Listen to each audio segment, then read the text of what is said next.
Hello, everyone, and welcome to today's webinar, How to Stay Connected During COVID-19.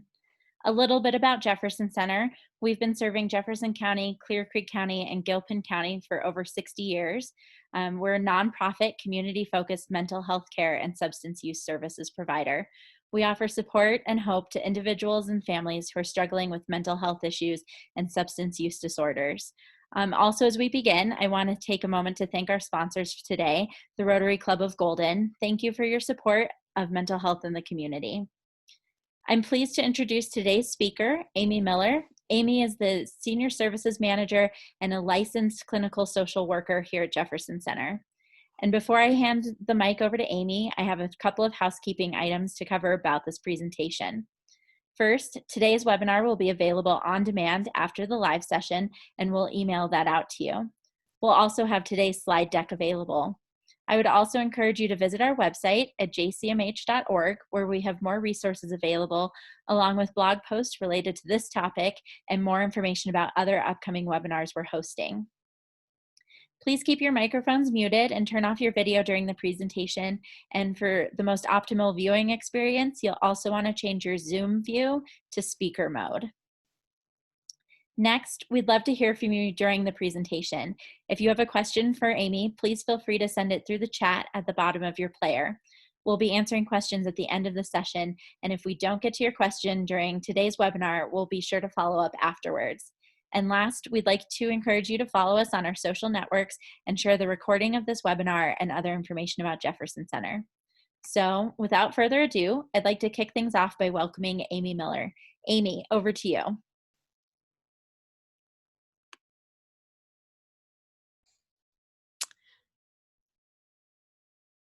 All right, thanks so much, Julia, and thanks everyone for being here with us today on this webinar. Hoping to offer some really timely, relevant content and ideas and strategies to help us all as we're navigating these very uncharted waters we're in. So absolutely, if you have questions or suggestions or comments or ideas, please do feel free to share those. We're all learning from each other during this time, and I hope this can be a great starting point and get the ball rolling on identifying some strategies that might be helpful for your situation. So today we're really going to be talking about how to help maintain healthy relationships during what I'm going to call physical distancing. Often it's been called social distancing by the CDC and other groups, and while that can be accurate in a way, it can also imply that we're not supposed to be social with others. And so really what we're talking about is how do we maintain those healthy relationships while we're having to maintain that physical distance with others. But then also, how do we maintain healthy relationships with the people that we might be physically distancing with, our family and the people living in our homes with us? Having this much togetherness can be a little bit challenging, absolutely. So want to give some strategies for really both ends of the spectrum there. So there's some really natural challenges that physical distancing has brought about. The most obvious may be just missing the people you're used to seeing in person. We're hearing this a lot from our clients. Their grandkids used to visit and now they're not able to see them, and it's hard. It's something we've gotten used to and we've really relied on and enjoyed, and not having that is really challenging. And then again, on the flip side, you may not be getting enough alone time. If you are in a household with other people, perhaps you're working from home, trying to help your kids with school from home, having all the people together in the same space can make it really hard if you're an introvert or more introverted and you're really needing that time to yourself too. And just spending that much time with the same people day in and day out, it makes it pretty natural to be a little bit more frustrated with the people in your homes. Maybe you're seeing habits that you hadn't seen before, or the behaviors that aren't a big deal. Once you're presented with them constantly around the clock, it can be a little bit more aggravating. So it can be challenging, coping with the behavior of others, and then also a lot of times feeling guilty or frustrated, or like we're not doing enough, or frustrated with others not doing enough or not following the guidelines, things like that. There are a lot of different reasons that the situation can be challenging. And so we're looking to offer some strategies to help with that. So I'd like to start by asking you all to participate in a poll. If you could bring that up, Sadie, like to hear sort of what your experience has been. So would you say the amount of contact you have with other people right now is too much? You're wishing you had more alone time, not enough, you're wishing you could see more of people, you're doing just right, or maybe too much of the people you live with and not enough of the people that you don't live with. So go ahead and we'll see kind of where the audience is.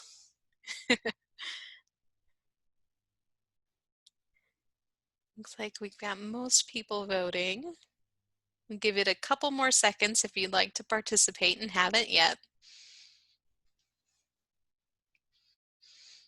Okay. Yeah, so it looks like about 50% of the people are saying too much time with the people I live with and not enough time with the people I don't. And then we've got 25% saying too much time, they wish they had more alone time, or not, and then 25% saying not enough, they wish they could see more people. So that seems to track right with certainly what we've been hearing from our clients, and then what we've been experiencing ourselves, as we share as a team what we're experiencing. So we'll start by discussing more of how to cope with the loneliness side of things. So missing the people we're used to spending time with. And, of course, it's natural that people would be lonely right now. Again, sometimes we might feel frustrated with ourselves, or I must be the only one feeling this way. But it's natural that would be a result. Obviously, having that physical distancing really does limit the chances we have for in-person interaction. And then the people we're used to spending time with or conversation with, they might have more demands on our time. A lot of working parents right now are trying to work from home while they school their children, or while they supervise young children. And so I know a lot of parents are working late into the night to get their work done after their kids have gone to bed, and they may not have the capacity to spend as much time just in social conversation with others. If you're an essential worker, maybe just a lack of time and energy, that can be really physically exhausting work, and dealing with people all day can be really exhausting. And so you may get home and not have that bandwidth to connect with the people in your own social network. So that can cause loneliness, even if you are able to get out and be with others during the day. And then with so many things going on too, platforms like Zoom or Microsoft Teams or some of the online tools, they're wonderful resources, and I'm so grateful we have them. But for folks who don't have access to that technology, maybe the people we know, a lot of our older adult clients don't have the comfort or the technology to access some of those video platforms. It can be harder to engage in some of the resources that have been created out there. So we'll talk about some strategies to cope with all of these. So I have our second poll here. Curious to hear from our audience. If since the time of physical distancing, have you used technology in a new way to connect with people? So maybe you've tried the Zoom happy hour or some of the apps or things like that. Wow, okay, so that was quick. So yes, everyone has tried technology in a new way since physical distancing started. So that's fantastic. And I think that's been, a silver lining to the situation, is now we have some of these tools and the comfort level to connect in new ways that we can definitely carry with us into the future as we slowly start returning to normal. So that's great that you've all been able to access that. And I would love to hear what ways you've all found are helpful in terms of accessing some of that technology. So obviously there are different platforms like Zoom, like we're using today. On our screen here is a picture from our senior services team meeting. We've been meeting virtually for several weeks now, and we have some of our pets in the photo, some of our virtual backgrounds from vacations we've been on. And that's been a really wonderful way just to see each other's faces and to really be able to connect. But there's definitely other platforms like Facebook Messenger, Skype, even FaceTime. If you've got, an Apple device, there's different applications you can use to connect that way. And then we've also heard from a lot of our staff who are doing different online activities together. So after a while, it can be hard when you've been doing so many Zoom happy hours, you kind of run out of things to talk about, especially if you aren't leaving your house very much. So it can be nice to have something to do. So Words with Friends is an app you can use. It's kind of like Scrabble, where you take turns kind of creating words out of the letters you have, and you take turns with other people who are logging in from wherever they're located. One of our staff members mentioned this Scriblio. It's like a virtual Pictionary. It's a website you can go to, and she and her family have really been enjoying that. There is an app called Netflix Party where you can log in with multiple friends and you can all watch the same show, the same movie on Netflix. It'll sync it up so you're all seeing the same part of the movie at the same time, and then you can kind of chat in the box. So that's kind of a nice way to have some of those shared activities, because for many of us, it's the conversation we miss, but it's also, you know, doing those activities like playing basketball in the park or grabbing a cup of coffee or knitting groups, things like that we're missing too. So using some of those technologies in new and creative ways is has been fun to see. And then for folks that maybe aren't as comfortable with the technology, there are organizations offering technology training. So the Audio Information Network is one locally that's able to train seniors with low vision on how to use different devices. There's also private companies that offer that technology training, but certainly if you have that comfort level and there's someone in your life who's feeling lonely, and maybe this is finally the push and the motivation they've been waiting for to start using some of these new tools, any support you can offer in training them and showing them how to use the technology, I'm sure would be much appreciated. So those are some of the more high-tech ways to connect, but there's definitely different options for more low-tech ways too. Writing letters is fantastic for a lot of different reasons. Writing is very therapeutic. It takes time. It helps your brain process because it actually slows down your thought process, because your thoughts have to kind of slow down to match the pace of your writing. And so this is a great time to write some letters. This is a picture of my son here. We're mailing a birthday card to my dad, whose birthday was this last weekend. But it's a great way and a great memento too. That's something that, especially during this time, so many of us are going to want to be able to look back and remember what it was like, and share with our kids and our grandkids what this was like. And having something written down can be a really powerful way to bring life, to what it was like personally to live in this current environment. We'll have lots of information for the history books about what was done on a broad scale, but often it's those individual stories that are so, so powerful. And it takes time to write a letter. So that's a good way to take up some time to really be able to be thorough and detailed, and also connect. Obviously, phone calls, it sort of goes without saying, but sometimes we often feel that hesitancy of, oh, I don't want to be a bother, or they might be busy, or again, that feeling of, well, everyone else seems so busy, or they seem to be doing fine. It's probably just me. But for the people who have picked up the phone and called me, and when I've called others, it's been a really powerful way to connect. So if you're feeling that sense of loneliness, I can guarantee you someone else is feeling it too.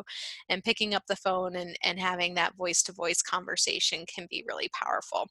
We've heard of stories of clients too agreeing to cook a meal at the same time together. And then they call each other when it's the designated dinner time, and they can sit and enjoy their meal together while they're chatting over the phone. So kind of a neat low-tech way to replicate that experience of sitting down to a meal together. Connecting with neighbors, I will say I have gotten to know my neighbors so much better since the social distancing, the physical distancing has started.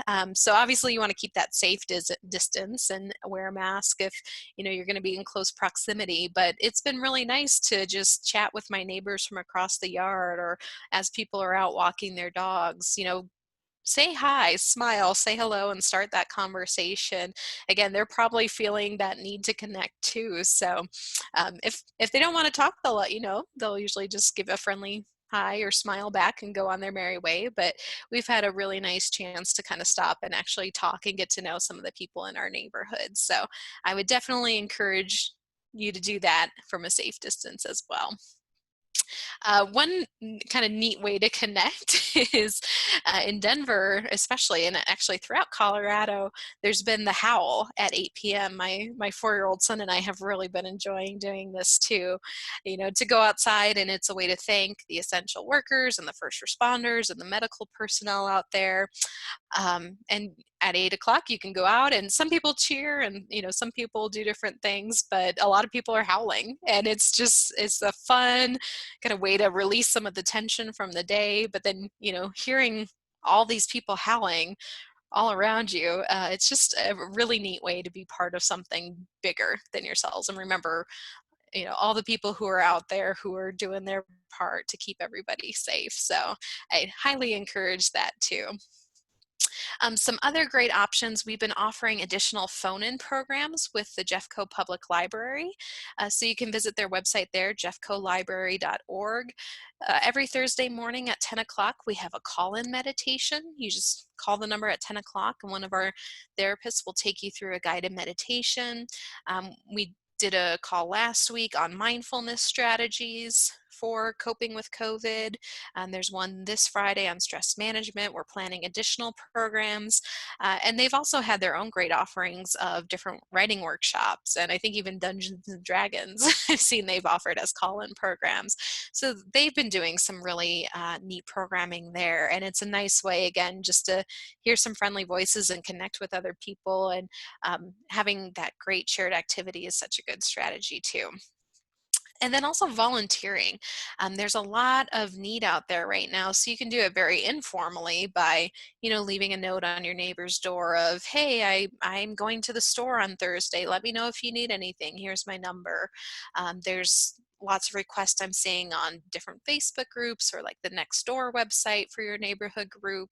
So those are great ways to connect with others, and then you get that added benefit of helping and having that meaning and that purpose and that sense of being part of the solution. So those are all great ways to connect. Again, just doing that safely, from a safe physical distance, wearing the masks when you're going out, washing your hands frequently. And then there are a lot of different organizations that need volunteers too. So the governor started the website Help Colorado Now. It's got information on blood donation. For example, is a huge need right now, but also things like delivering Meals on Wheels. Many of the volunteers for those programs are older, and it's not safe for them to be going out and delivering meals. So if you're physically able and able to do that safely, that can be a great way to give back to your community and again be part of the solution. There's different organizations looking for friendly callers, people to just make friendly check-in calls, to see how different older adults or different members of the community are doing. So those are all great strategies too that can be done in different ways from the safety of your home, or if you're able to get out and about. Those are all wonderful, wonderful ways to reconnect and also have that sense of control and efficacy that you're part of the solution. And then a great strategy for those times where you can't connect and, maybe you're feeling lonely and there isn't anyone available at the moment, finding a way to spend that time where you can have a meaningful, productive activity, again, that really give you that same sense of purpose, meaning, and accomplishment. So much of our social connection is about finding meaning and finding purpose and experiencing the shared humanity with other people. And so finding other ways to tap into that. If you have a spiritual or religious practice, spending some additional time with that, with prayer, with meditation, whatever that might look like, can be a great way to find that connection to a higher calling. And then in the very practical side of things, getting around to those home repairs that have been waiting, or the cleaning and organizing that you haven't ever been able to get around to, spending time, taking care of the home where you're spending a lot of your current time in, is great because again, it gives you that sense of accomplishment and purpose, and then you have the added benefit of every time you walk by that project that you finished, or that space that you cleaned and organized, you get to revisit that sense of accomplishment and just enjoy the fruits of your labor. For a lot of people, they've been doing things like crafting, sewing face masks has been wonderful. It's a huge need right now. And I know there's different face mask project groups out there. Um, Knitting, baking. We'll talk a little bit more about this later, but those have the added benefit of having that left, right movement where, if you're kneading the bread, kneading left hand, left hand, right hand, is really therapeutic, and we'll talk a little bit more about why. But you have the added benefit of that activity that kind of gets you in the zone, that you're doing it and time flies by, and then you have this product at the end that you can enjoy and really see some visible, tangible results from. So those are great. Same thing with putting together a puzzle or things like that. And then you can also connect with yourself during this time. It doesn't have to just be communication with others, but communication and tapping into the connection with ourselves.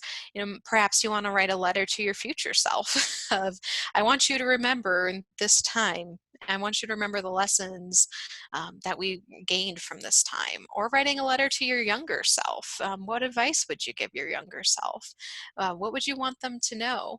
And those can be great ways to just connect and have that sense of purpose. And also, it can be incredibly therapeutic to touch into the previous former self and some of the healing that might need to happen from past events, but then also carrying through that hope and that purpose and sharing that message with your future self too. All right, so those are some ideas for coping with social isolation. And again, if you have others, please feel free to share those in the chat box. We're going to shift now to how do we have healthy relationships with those around us, in particular the people we're living with during this time. So another poll here for the audience. We're going to go ahead and ask you to share your experience with physical distancing. And since you've started physical distancing, how have the relationships with the people you live with been impacted? Have they been more strained? Have they actually been better? Some days it's better, some days it's worse. Or if you're physical distancing alone, we've got an option for that too. Okay. So yeah, we have 40% saying it's actually improved. Their relationships have improved, so that's fantastic. Would love to hear what you're doing to make that happen. 40% saying some days it's better, some days it's worse, and we're definitely hearing a lot of that. And then 20% who are physical distancing alone. So absolutely, it's very common for this to be a mixed bag. There's definitely certain features of physical distancing that give us the chance to improve relationships, and then parts of it that could be more challenging. This is a picture of me with my son and our dog who just got back from a trip to the vet, so she was very happy to be home. And this is sort of my world these days, and having a little too much of a good thing. So that's definitely very natural. That relationships may be more strained, if not is a whole, from time to time. It's normal to need and benefit from healthy breaks from each other. It's pretty rare that two people can be alone together constantly without anyone else or any other time apart, and not sense some form of irritation. So just really want to normalize that and let you know if your relationships are feeling more strained, it's completely understandable and to be expected. One of the other elements that can make this challenging is if you have a mixture in your household of people who are more introverted and more extroverted. This time can be challenging for extroverts because when you're extroverted, you really get your energy and your enthusiasm from spending time with other people.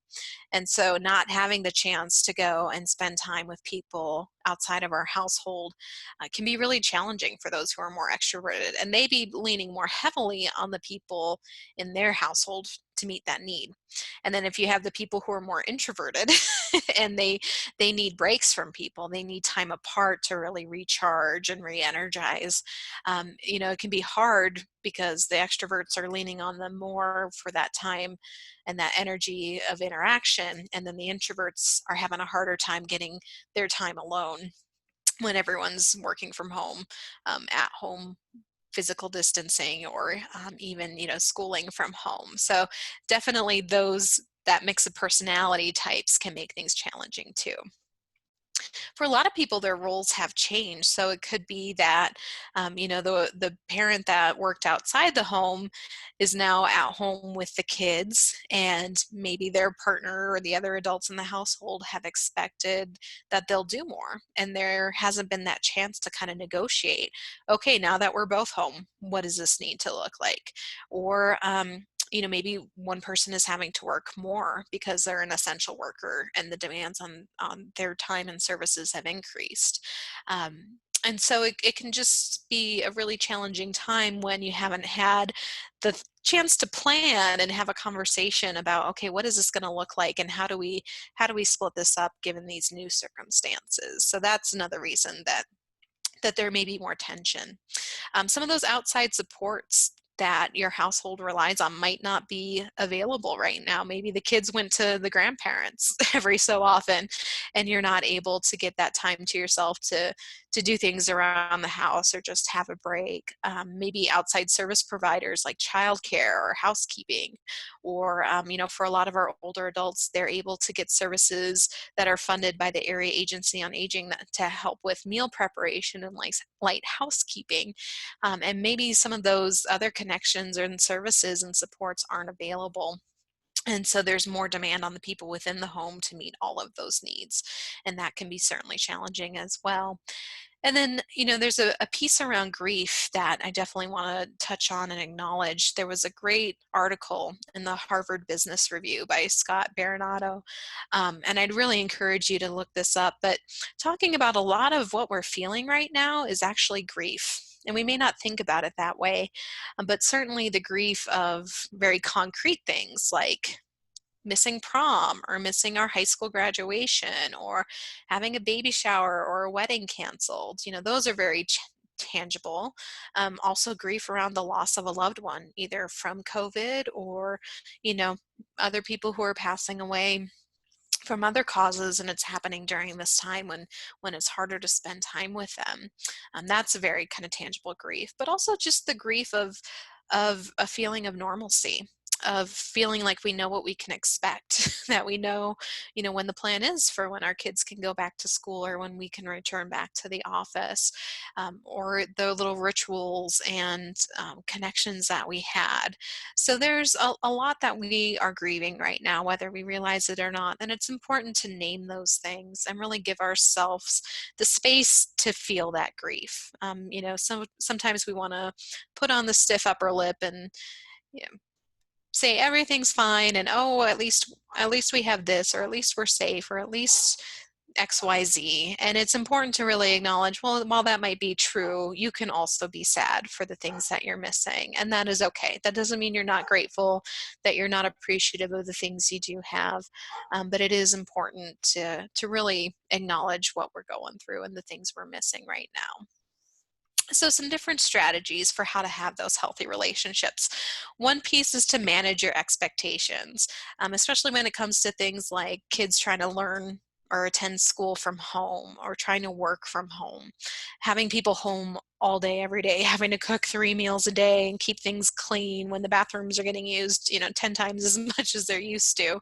It's important to really recognize that things are not going to be at 100% across the board. And it's okay to, let good enough be good enough. So really kind of managing the expectations around what is, really reasonable to get done, and, where can we kind of let things go or let things be good enough. Practicing empathy for the people we live with. We're all going through a really challenging time, and, it can be hard when we're managing our own grief to, recognize and tap into the grief of others. So, with empathy, we're really putting ourselves in the other person's shoes, and we're not trying to solve or fix the problem, but we're really just listening and saying, yes, I understand. I can see why you'd feel that way.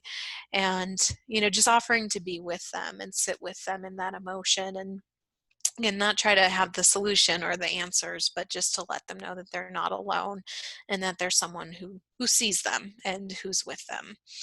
So empathy for others, and then we'll definitely be talking more later on about empathy for ourselves. But absolutely communicating as well.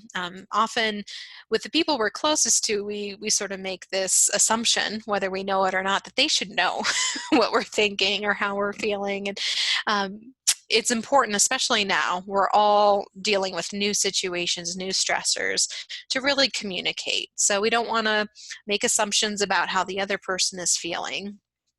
Oh, and we don't want to assume they know what we're feeling. We want to actually sit down and have a conversation about that, and communicate. What do we need in terms of space? Is there a way that you can, create that space for yourself if you're more of an introvert and get some time away? And how might you do that?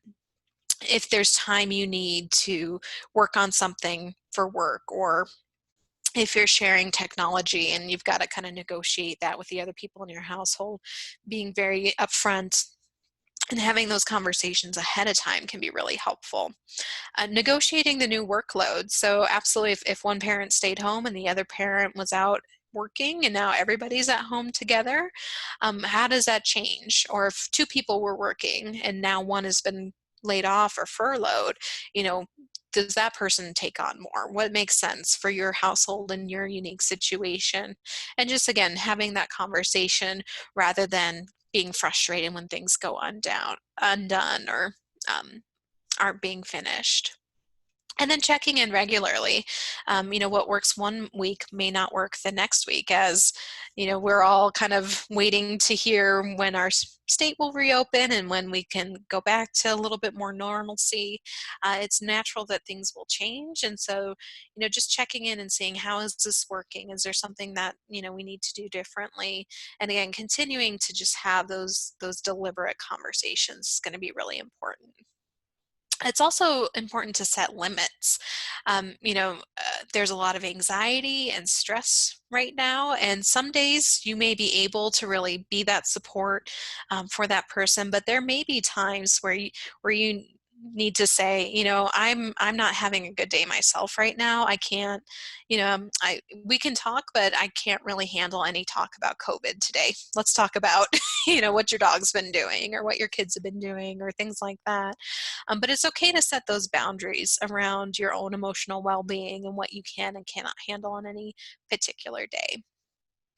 Um, Bringing in some fun and some novelty when we're all in the same house with the same people or in the same apartment or the same place day in and day out. It can kind of feel like the days are blurring together, and it can feel kind of like a drag. So bringing in some fun and something different. So this is where a lot of people have been baking bread. They've had the time now to try something new. A new craft, a new project around the house, a new game, or you might break out an old board game that you dust off the shelf that you haven't played in a long time. But having something different that kind of breaks up the day and gives you something new to talk about and new to share together can be really helpful. And then I do want to emphasize the importance of practicing good self-care. A lot of times when our own needs aren't being met, we can inadvertently end up taking it out on other people.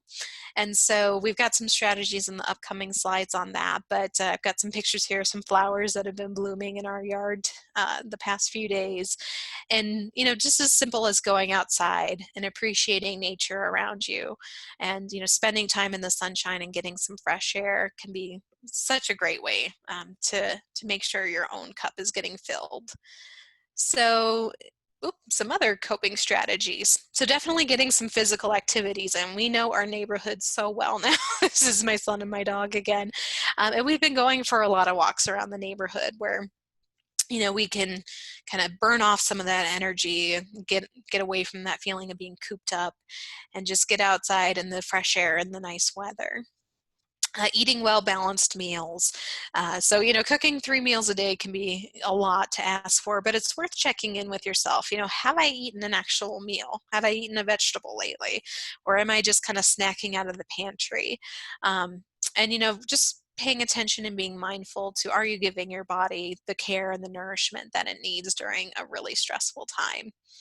Spending time outside. So if you can get outside for a walk, that's wonderful. If not, just opening the window and enjoying some of the fresh air and sunshine on your face can be so therapeutic, even if you can't actually get outside. There's different strategies for relaxation and meditation. There's guided meditations on our website, as well as recordings with the Jefferson County Public Libraries. You can also find lots of different resources. We'll touch more on those later. But having someone kind of talk you through um, progressive muscle relaxation or a mindfulness meditation can really help you kind of reconnect with your body and how you're feeling and release some of that stress. Journaling is a great tool as well. It can be done anywhere, and it's got that added benefit of creating a record for what you've been experiencing. And I've been doing more of this, and I can't do it every day, but about once a week I've been sitting down and just writing, like, this is what we've been struggling with this week. This is what I've been struggling with this week. This is the good I'm noticing from this. These are the questions I have. And even already, just being a few weeks in, it's been really interesting and therapeutic to kind of look at where we started. And, you know, my husband and I were saying, oh my gosh, if we have to spend 2 weeks with our son with nowhere to go, I don't know how we're going to manage that. And here we've been managing for 6 weeks. So just seeing that you can cope with the challenges is really helpful too. I'd encourage everyone to be cautious with substances. In particular, caffeine can make us actually feel more anxious or irritable. So being mindful of your caffeine consumption, and then obviously things like alcohol or other substances, they can be used in a healthy way. Those happy hours on Zoom where you're connecting with other friends over a drink. That can be a great way to connect, especially if you haven't had any issues with alcohol. But if you're finding you're drinking more, or it's affecting the way you feel throughout the day, or you're kind of using it as an escape, on a regular basis, that can be a time where it's helpful to check in one-on-one with a counselor and potentially find some other strategies. This is a time where we're all more isolated, and that use that at one point wasn't an issue could potentially kind of start to slide in that problematic area. So again, just being mindful of how much and how we're using those substances. Getting good sleep, we'll talk about that on the next slide more, but a lot of people's sleep routines have been disrupted during this. It's, challenging when you don't have that normal structure of getting up and going to work or getting up and going to school to kind of let things slide, but having a good sleep routine is really helpful in terms of making sure you're at your best and best able to cope. Limiting exposure to, again, the negative people who are maybe living in more of a state of anxiety and stress and negativity. It's good to set boundary around conversations with those folks, but also just being mindful of the news we're exposing ourselves to and how much of it we're exposing ourselves to. And similarly with social media. Those are all things that can be helpful, and we need to know, but being mindful of that point of, okay, when have I had enough of the news? When have I, gotten the information I need?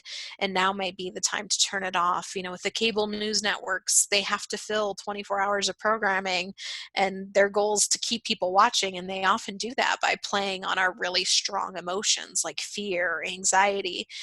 So just being mindful and potentially placing some limits on how much news you're watching or where you get your news from.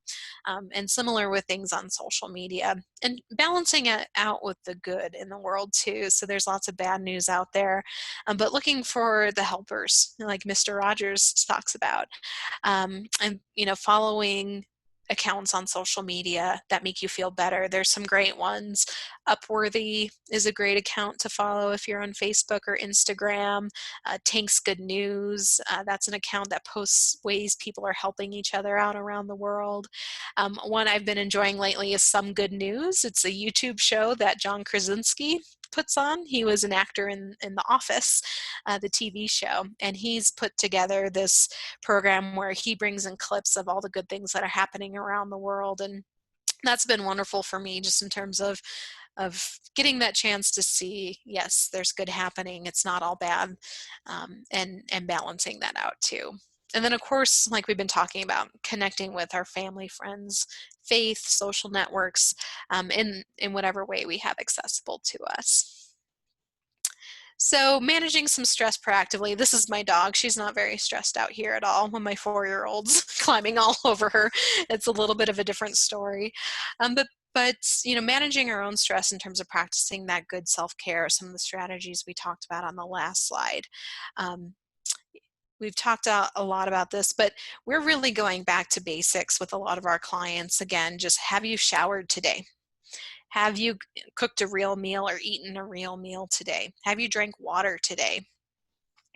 What time did you go to sleep last night? If it wasn't until 3 a.m., could we start going to bed earlier?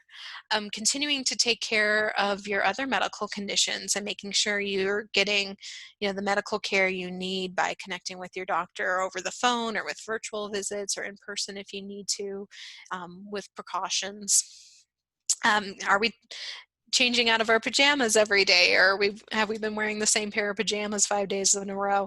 And there's no judgment coming from any of these, but again, it's one of those things where it's amazing what a fresh pair of clothes and a shower and a good meal and a glass of water can do in terms of our mood, and just being very mindful of, how we're spending our time. Are we watching news throughout the day, or are we taking the chance to do some proactive, enjoyable activities, productive activities, and spend some time out in nature too?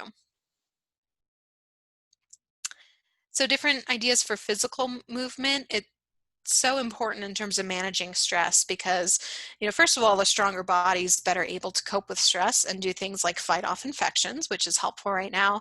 But also physical movement really burns up those stress hormones that can build up. Stress releases things like cortisol and adrenaline into our bloodstream.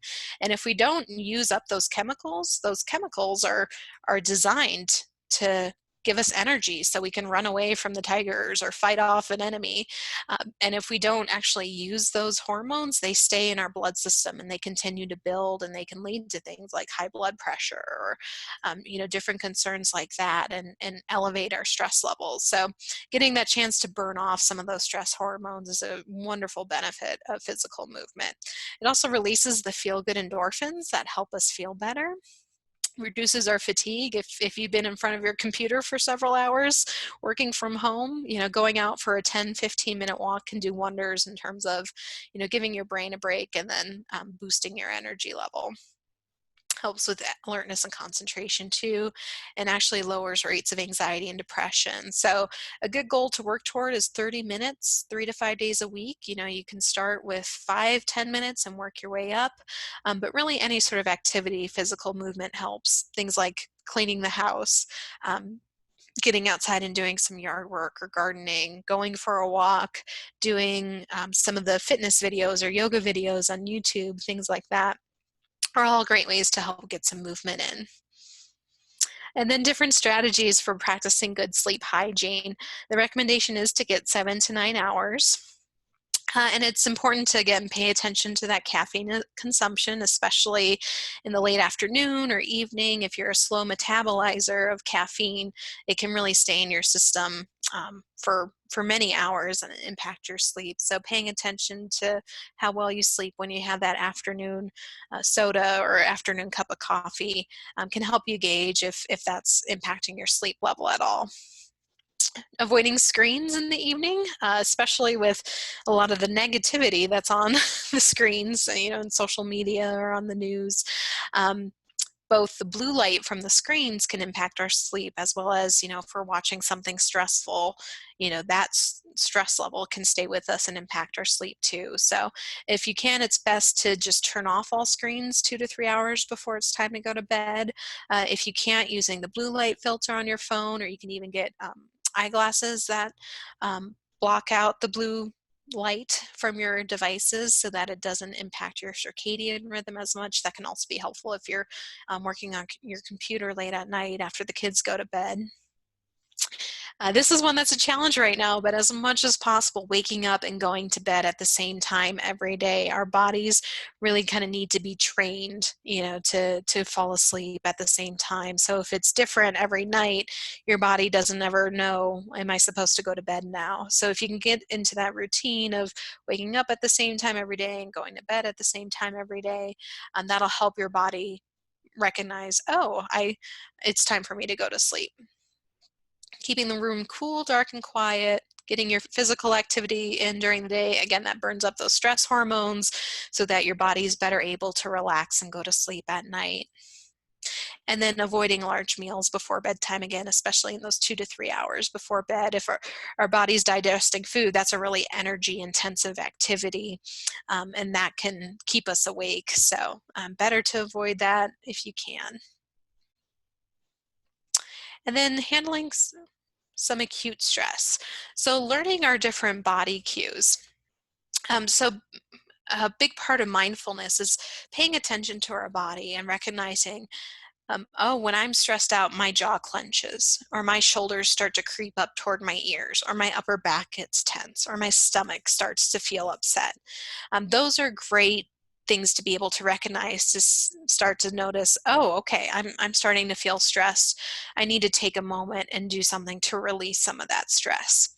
So different things you can do throughout the day. Breathing techniques. We'll do a great technique here in just a moment. But deep breathing, taking just a few deep breaths, can really be helpful. When our bodies are tense, we tend to take short, shallow breaths to get that oxygen in to help our muscles, run or fight. And so we can override that stress signal by taking long, deep breaths with long exhales. And that helps send the signal to our brain that we are actually safe, that we don't need to be stressed or anxious. Deliberately relaxing the different parts of our body that carry stress, like the neck, the shoulders, our pelvic floor, our buttocks, are really important. And we've got some strategies for that later on.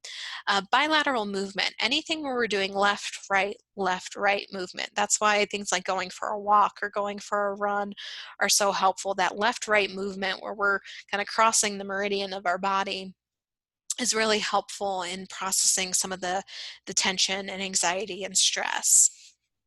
Different mindfulness practices that we'll touch on. Yoga, there's lots of great yoga resources. There's a YouTube channel, Yoga with Adrienne. She offers free yoga videos. Her dog's usually in there with her. And those are great to tap into and just to help us tune into our body and do some breath work and do some movement to help release some of those stresses. And then some of the different guided meditations, including progressive muscle relaxation.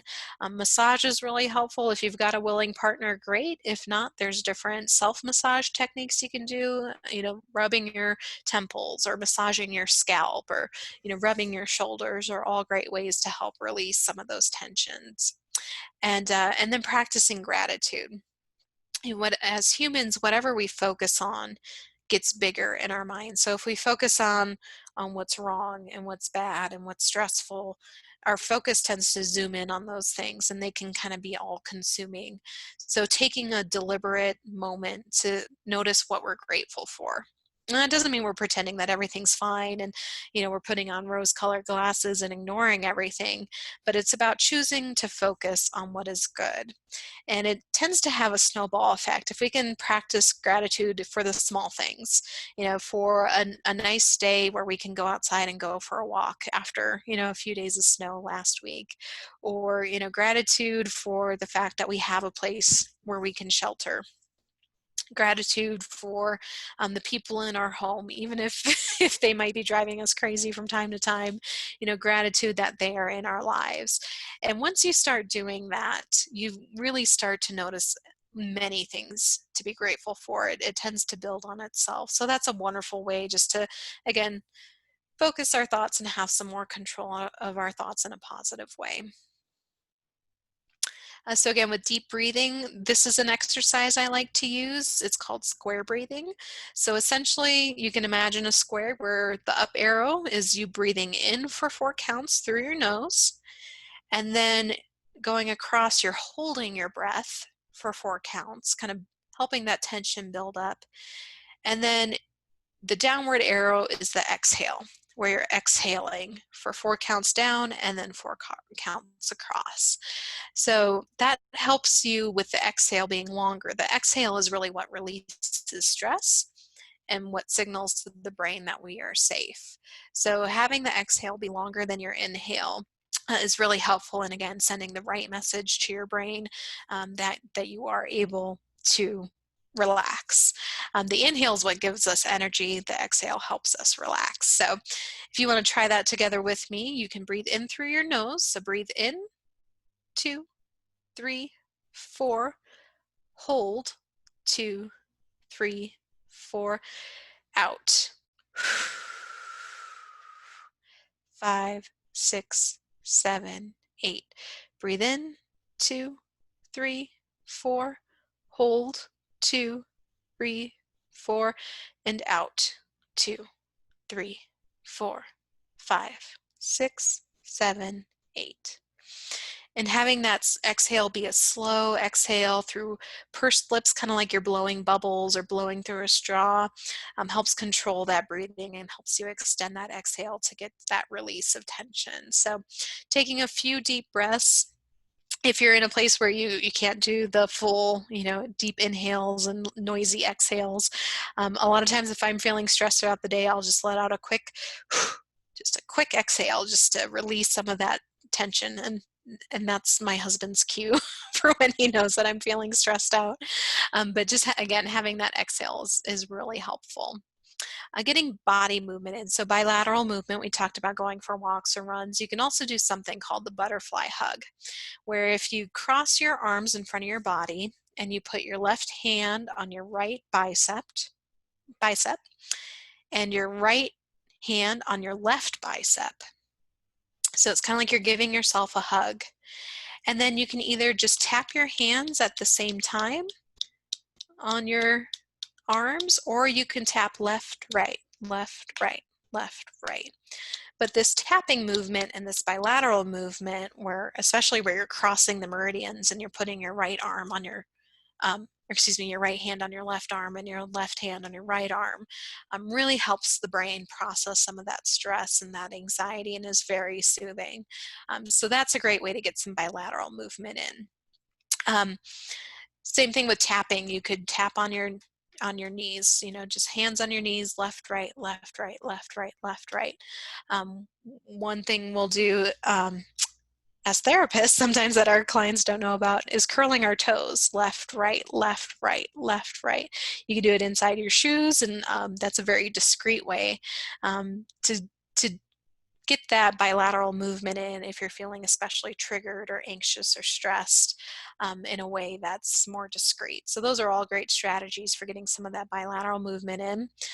Also important to relax our pelvic floor. There's a nerve that runs from the top of our head down through the base of our spine called the vagus nerve.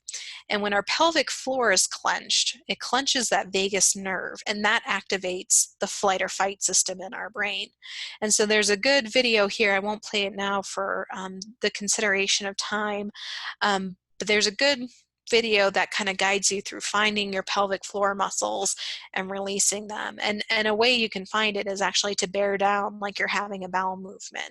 And just pushing down relaxes those pelvic floor muscles, and it relaxes that tension around the vagus nerve, which helps reduce your anxiety and your stress. So that's another great in the moment technique you can use when you're feeling stressed. And then we talk a lot about mindfulness, and it takes a lot of different forms, but really it can be done anywhere, just using your senses. So looking at this picture of a hand, noticing like what colors are in this painting. How do you think that paint feels on that person's hand? What do you think the paint smells like? And just tapping into your senses to notice the world around you. If you're doing dishes, for example, noticing how the dishes feel as the food moves off of them. How does it smell? What does the dish soap smell like? What temperature is the water? Can you taste the food that was on the plate just a minute before? Can you imagine what that tastes like in your mind? What does it sound like when the dishes are moving in the sink? And really just tapping into those five senses to notice your present moment, because so much of anxiety and stress is us really being in our heads and, thinking about what if, and bringing our attention to the present moment really helps kind of interrupt that stress cycle and that anxiety cycle. So a very structured way you can do that is with an exercise called 5 4 3 2 1, where this can be done anywhere. You can do it right now. We can do it together. But where you're at, notice five things you can see. So what are five things in your room you can see? I can see a box of tissues. I can see the lamp. I can see a book, things like that. And then four things you can feel. So not feel as in emotions, but physically feel on your body. So I can feel my feet on the floor. I can feel my butt in my chair. I can feel the hair on the back of my neck, things like that. Three things you can hear. So you can likely hear me talking. During this time, I've heard my dog barking down in the living room. I've heard people mowing grass. So either three things you hear or have heard. And then two things you can smell. So maybe there's some natural smells. If you've got a cup of coffee or something you're eating, you can, bring that up to your face and take a smell. This is a great time if you have things like scented lotions that you really like, or essential oils, or a little container of coffee beans or vanilla extract. Having some pleasant smells that you can go to helps ground you and bring you back to that place of mindfulness. And then one thing you can taste. So if you have something you're eating or drinking, that's great. But if not, having a little piece of candy or a piece of chocolate or something like a raisin, where you can really tune into the texture and the taste and how it feels, is a great way to get that grounding technique. So again, guided meditations are wonderful tools. The call-in information for our Thursday morning library meditation, and then the locations where you can find the recordings if you'd like to be able to do those on command. There are also great apps out there: Calm, Headspace, 10% Happier. I'm sure there's others, but those are great. You can download them on your phone, and then anytime you want, you can have them take you through a guided meditation.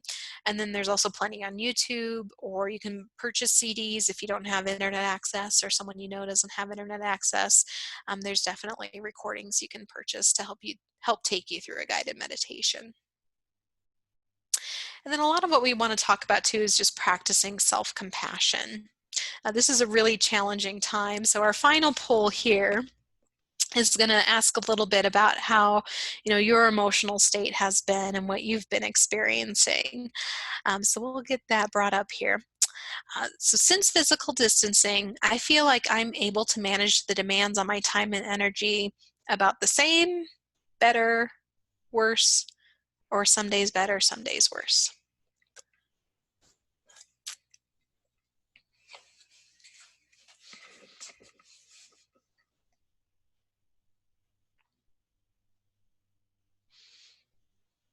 Give it a few more seconds if there's anyone else who would like to vote.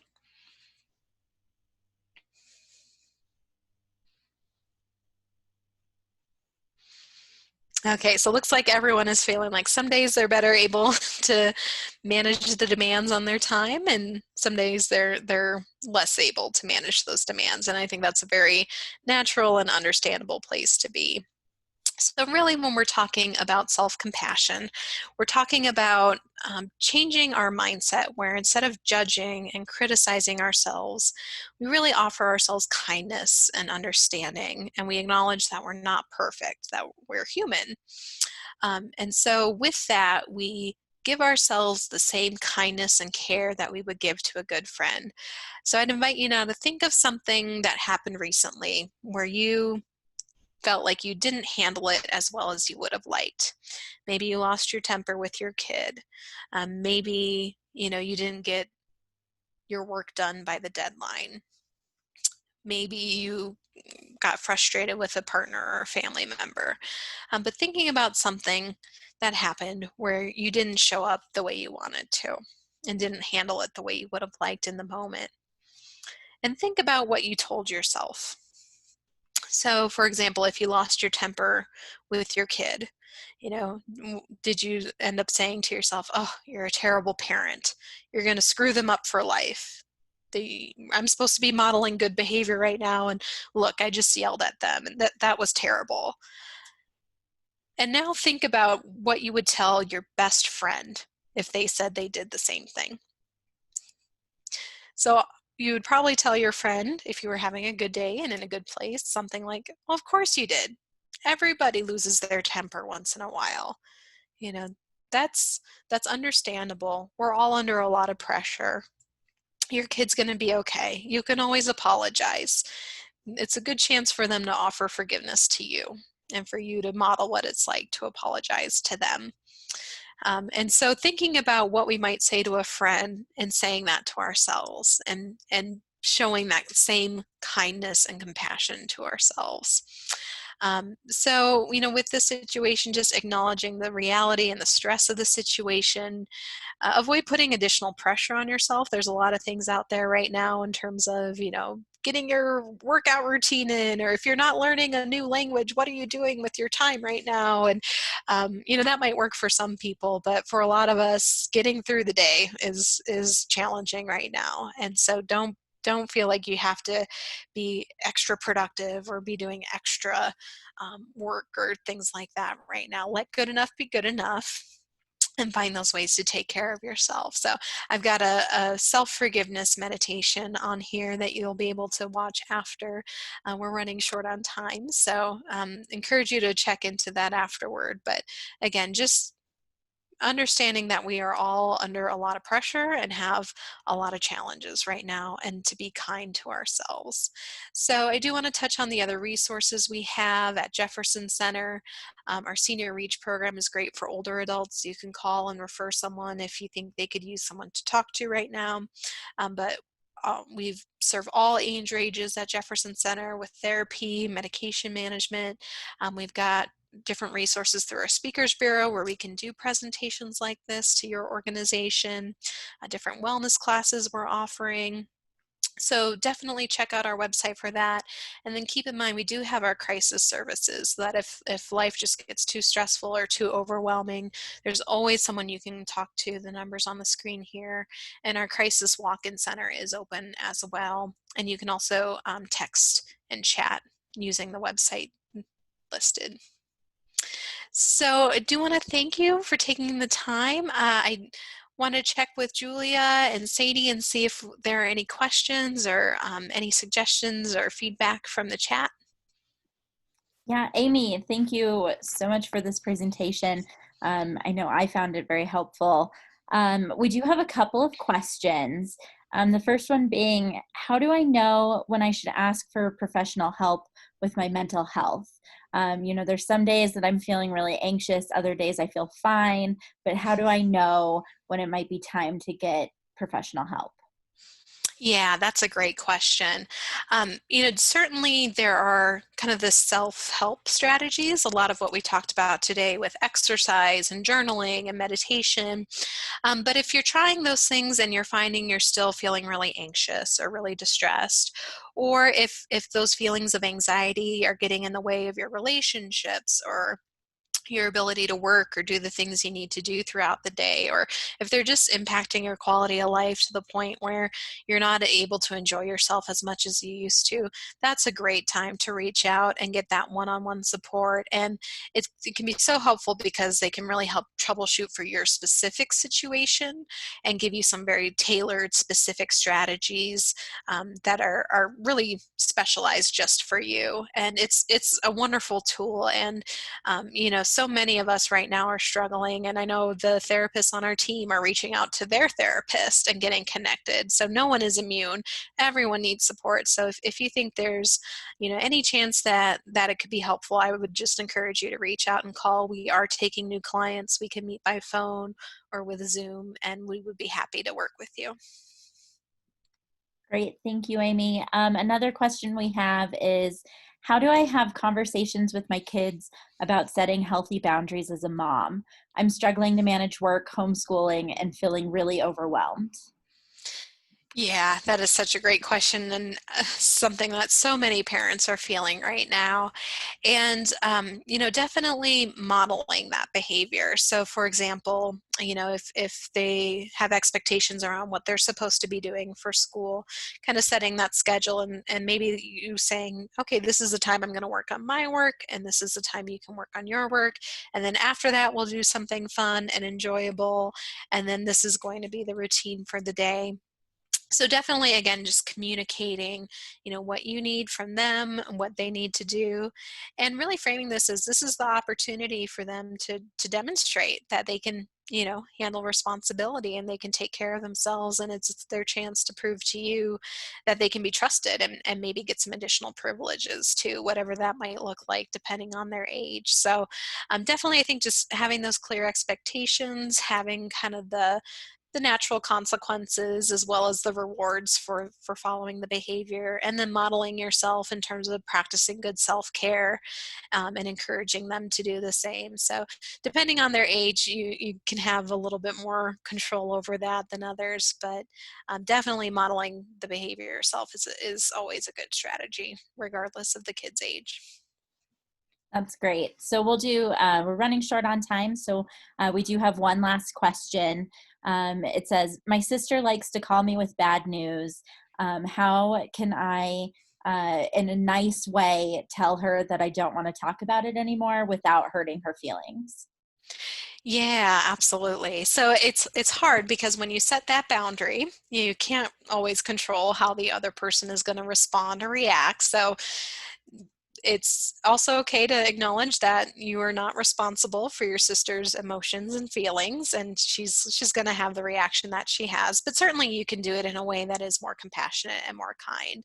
And a lot of what we talk about when we're talking about communication with others is using I statements.